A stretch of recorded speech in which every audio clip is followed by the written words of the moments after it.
So I want to tell you about the mathematical journey I went on after my first encounter with this problem. This is a problem about ordering all n-digit binary codes such that each code differs from the previous one by only one digit. The problem itself asks for a proof that such an order exists for any number of digits, a cyclic order in specific. The case for 2 digits is nicely uncomplicated, so I started out with 3 digits. At first I started with all zeros and added ones from the right. When I ran out of spaces, I changed the ones back to zeros, also from the right, so I don't repeat the ones I already used. I got a cyclic list because the last one is in fact 1 digit different from the first one. But I was missing a couple of codes, like the one with 0 in the middle and the one with 0 on both ends. So that's not it. I did try to squeeze in the 2 codes into the list, and it sort of worked. But I had decided to take a step back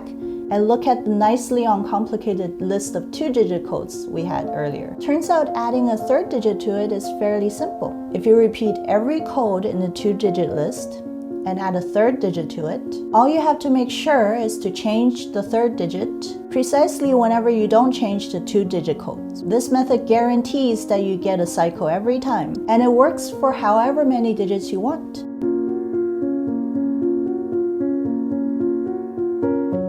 Ta-da! Our original problem is solved. But those can't be the only way to get such lists, can it? Here's the one I put together earlier by squeezing in the codes that I left out. It may look unrelated to the one I constructed from the 2-digit list, but if we look at the pattern of the digits that we changed, here's what we have.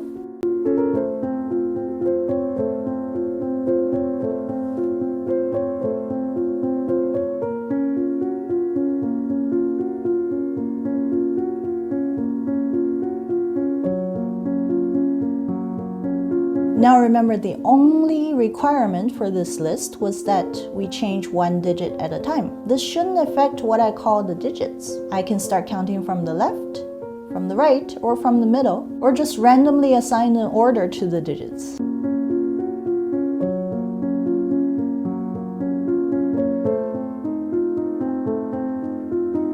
After adjusting for the name differences, we find that the 2 change patterns differ only by a slight shift. There's a digit that changes every other step, and the other 2 take turns changing at the other steps. So here we have it. We can always end up with a cyclic order that changes 1 digit every step if we follow the same pattern. And switching up the digit names or shifting the start points in the pattern will give us different cyclic orders that fit the bill. There are some overlaps between the results, but the final count comes up to 12 different orders that can be made this way. Still, the question remains, are these the only ones? To be sure of this, I'd have to check all potential orders of the 8 codes we have at hand, which will be over 40,000 cases. Yeah, no, I'm not doing that by hand.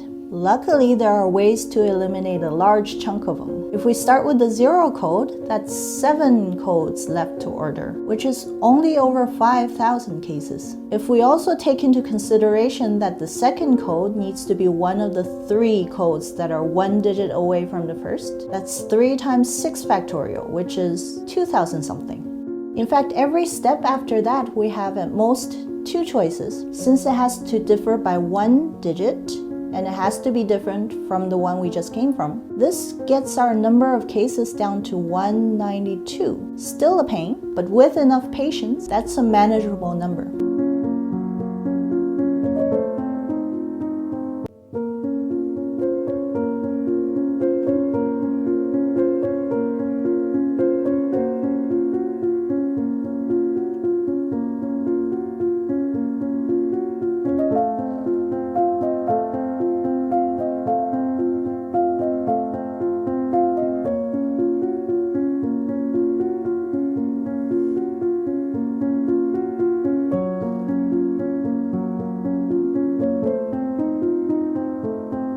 I ended up doing only 1 out of the 3 branches because I found something else interesting. Here are the 4 cyclic orders that we predicted. If we tried all 3 branches, that would be 12 of them, like we calculated before. Here's also one that doesn't end in a cycle because the last code is not just 1 digit different from the first. There are 2 of them, and what's strange is that they both end in 111. What about the ones that end in 110 or 101? Are they just not possible? Turns out, yes, they are impossible. We have 8 codes, so 7 steps between the first and the last. For a digit to start with 0 and end in 1, it must have an odd number of switches. Starting from the 0 code and ending up with 2 ones and a 0, there will have to be 2 odd numbers of switches and 1 even number of switches, which would add up to an even number. And 7 is not an even number.